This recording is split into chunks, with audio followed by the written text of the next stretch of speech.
Hey everybody, welcome to the channel. Michael Noland here. Forgive my voice, I lost it for a couple of days and it's coming back. Let's hope it holds up for the video.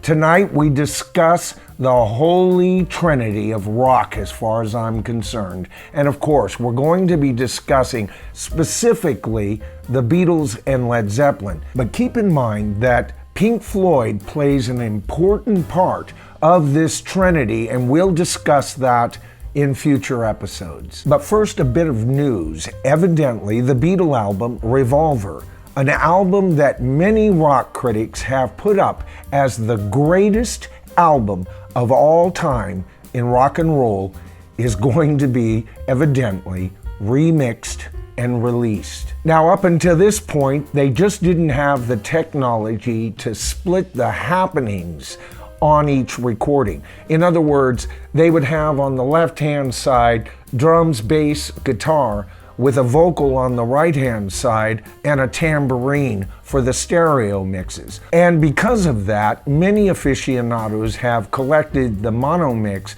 All of the engineers involved said that this was the superior mix anyway. Many of the Beatles' early stereo mixes sound rudimentary at best, with the stereo mixes being seen as almost an afterthought, some of those mixes taking place within an hour or two, as opposed to the mono mixes where they would even put days into mixing those. So I'll keep you guys informed when more information comes to fruition. Evidently, they will be including Paperback Rider. I don't know if this will be the stereo version from the single or alternative versions or perhaps both, as well as its B-side, Rain. You know, especially if they do a mix where these two songs are added to the album proper, I'm gonna get extremely excited over that. If this album had come out with those two cuts, this would be my favorite Beatle album of all time, and not Rubber Soul. But either way, Rubber Soul and Revolver, the two R albums, are by far my favorite Beatle albums. Their best album, of course, Abbey Road, but my favorite are these two. All right, so on the channel so far, when I put out a Beatle video, Beatle fans generally come over to that video. And when I put out a Led Zeppelin video, a lot of Led Zeppelin fans will come over and view that video. But what if I were to propose that Led Zeppelin and the Beatles are so close in what they had to offer to us as rock listeners that it almost becomes, in my opinion, a prerequisite to be fans of both bands, and let me explain that. You see, there are Led Zeppelin fans who don't care for the Beatles. They like the heavier sounds, the experimentation, certainly their live presentations, and see the Beatles more as a pop band. Perhaps the most serious pop band on the planet, but maybe just not their cup of tea, right? And then you have over here the Beatle fans who are firmly entrenched. Led Zeppelin sounds a little too wild, a little too extravagant, a little too almost non-linear at times, right? And they like that safety hold of the pop sound. Many fans that love the Beatles, they like Badfinger, they like the Stones, they like the Who. Hey, Klaatu, anyone? And then there seems to be a smaller group of fans who like both bands equally. You know what? In my opinion, it's that group of fans that truly understand both of these bands. Now, for those fans who really love Led Zeppelin and that entire genre, that approach to a heavier rock sound, with some of those fans even liking earlier attempts like the Yardbirds proper and even the attempts of Cream on their albums. And then by the time Led Zeppelin arrived firmly on the scene by 1970s, they would continue to rule the 70s as the premier rock band, outselling everybody at every turn. If not on a particular album, their concerts, right? And a lot of fans just like to stay in that area of heavy rock, perhaps some of them loving Black Sabbath, Deep Purple, even Metallica later on. But you know, it was Led Zeppelin that led the way, right?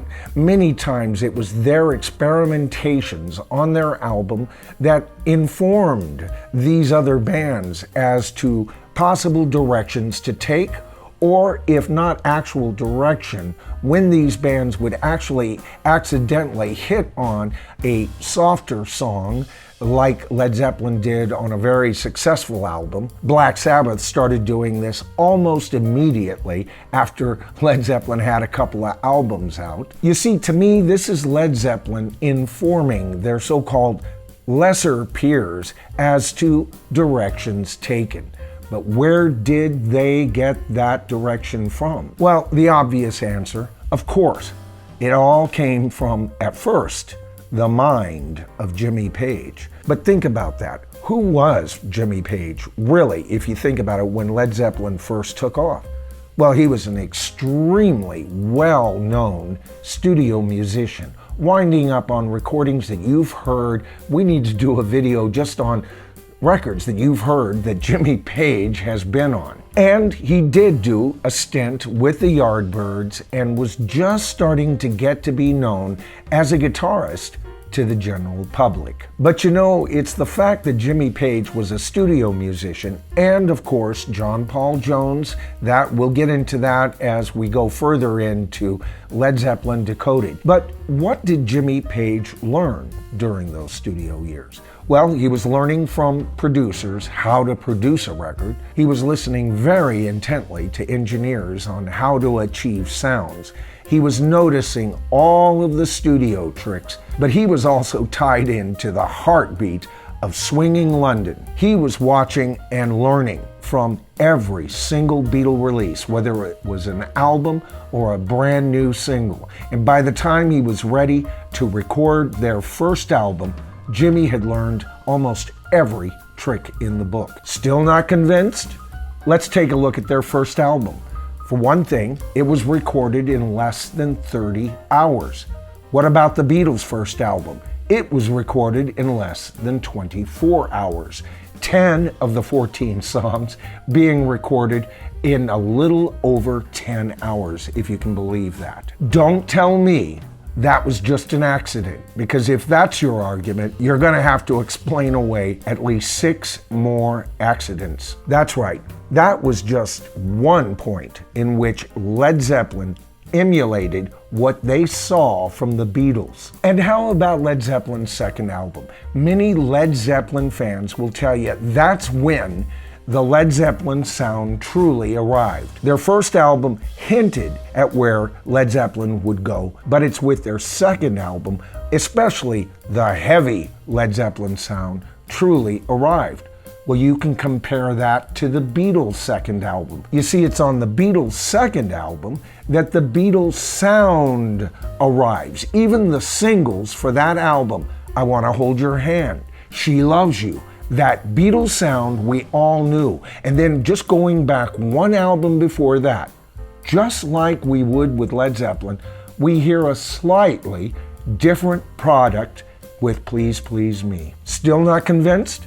What about Led Zeppelin 3 and Led Zeppelin 4? Here we see Led Zeppelin taking a complete left turn for a lot of fans out of nowhere, because it's with Led Zeppelin 3 they start focusing on the more acoustic aspects of their sound. And then with Led Zeppelin 4, they perfect both aspects that were explored in Led Zeppelin 2 and Led Zeppelin 3, and produce for what many people consider the perfect album for rock and roll. Well, with the Beatles, what about Rubber Soul and Revolver? Rubber Soul was, first of all, the very first rock album purposefully put out to be a long player rock album to be listened to as an album. No singles, just the music. This was akin to what Led Zeppelin did in their second album. And then, of course, with Revolver coming out, they perfected that sound. While many Led Zeppelin fans say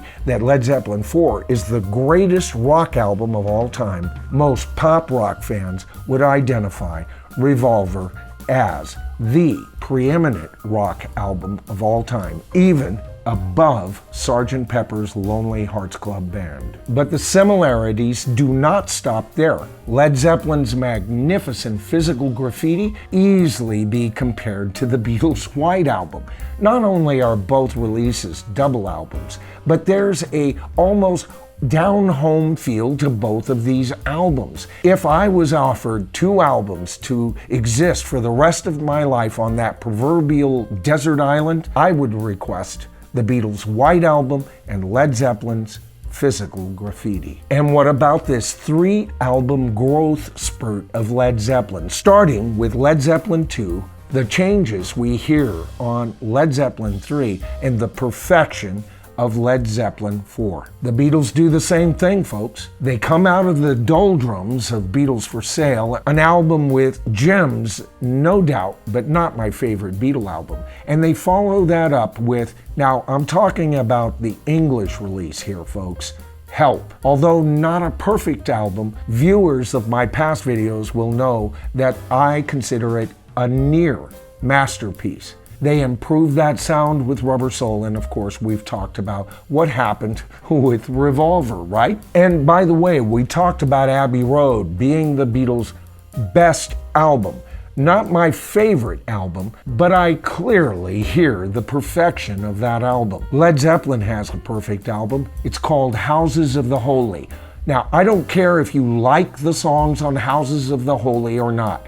Give that album a listen to on serious headphones, and I guarantee you, you will hear production techniques that go beyond even Led Zeppelin IV. And of course, my 7th point, the unfinished sound of Coda. Now, this wasn't a lesson learned and planned release by Jimmy Page and crew, not at all. This came out as a necessity, really truly, to the tragic death of John Bonham. But there is an unfinished quality to that album, much like Let It Be, if you ask me. And you know what? There are a couple of tracks, even on In Through the Outdoor, that would fit in that same type of genre of an almost unfinished, down-home spun album. Now, with the exception of my final 7th point being more of a synchronicity of events, nobody can tell me that this wasn't going on in the mind of Jimmy Page the whole time. He was too great of a guitar student. He was too great of a studio student, a producer student, an engineer student, not to be paying attention. And these are far too many accidents to have occurred just haphazardly. So now, where does Pink Floyd enter into this? You see, it's during the reign of all of these bands, and so therefore we're talking about basically the 60s and the 70s. These three bands created albums that were far beyond the average field of any particular rock band at the time. With Pink Floyd treading ground in between the two polar sounds of Led Zeppelin and the Beatles, we have a blended sound here, and there's the secret sauce to enjoying both the Beatles and the Led Zeppelin. Listen to them congruently while you listen to Pink Floyd, and you get a whole different picture of really all three freaking bands, guys. All right, so like I've said before, and many of you already know, on this channel I have created a fictional Mount Rock Olympus. And just like Olympus of old, being ruled by Zeus, co-ruled by his brother Poseidon, with the begrudging acknowledgement of Hades, I place, of course, the Beatles as the progenitors of this entire approach to writing and recording music as Zeus. And of course, second place has to be Led Zeppelin, because they came after the Beatles, and as I've explained in this video, they took their lessons very seriously.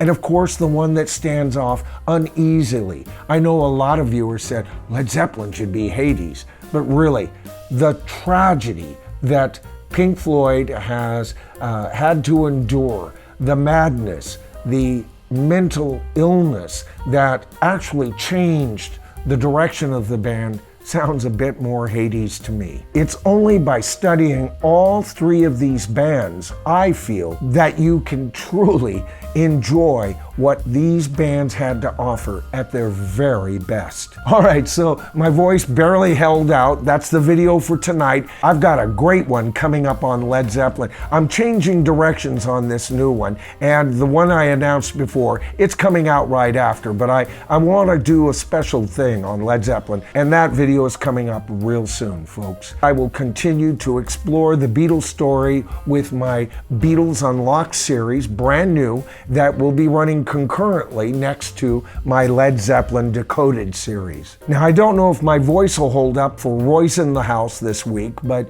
if it does, I'll be on Royce in the House, if he's broadcasting, that is, and I look forward to that. I want to thank everybody for hanging in there with me as I've gone through a surgery and have been a rather slow recovery, slower than I imagined. But with the exception of my voice, I'm about 90% healed up and ready to take this channel into bold, new directions and yet supply you with the exact same kind of content I've been supplying all along. The names that you see in front of me, folks, those are brand new subscribers. I always try to provide a shout out. Now, the channel has grown so much, I can't possibly keep doing this. I am a couple of months behind. So what I'm going to do is everybody who subscribes to this channel up until the end of September will get their shout out. I guarantee you. At that point, the channel will take a different direction, and there's just no way, folks, I can keep up with the amount of growth and continue to do that. It's getting to the point you'd have to wait a half a year to see your shout out, and that's not fair to you. And really, the extra time it takes for me to edit those shout outs, I could have these videos out hours ahead. So if you do subscribe to the tribe, up until the end of September, you will get your shout outs. I just want everybody to be aware of that and understand that change when it comes. We'll still do occasional shout outs for special subscribers, anything that really kind of pops into my head. That won't stop. But for me to continue that at this point is just absolutely insane. However, there is going to be a way that I will be shouting out brand new members. We'll talk about that another time. All right, so that about covers it for tonight's video. I'm Michael Nolan. This, of course, is The Bottom Line, and I'll see you in my next video.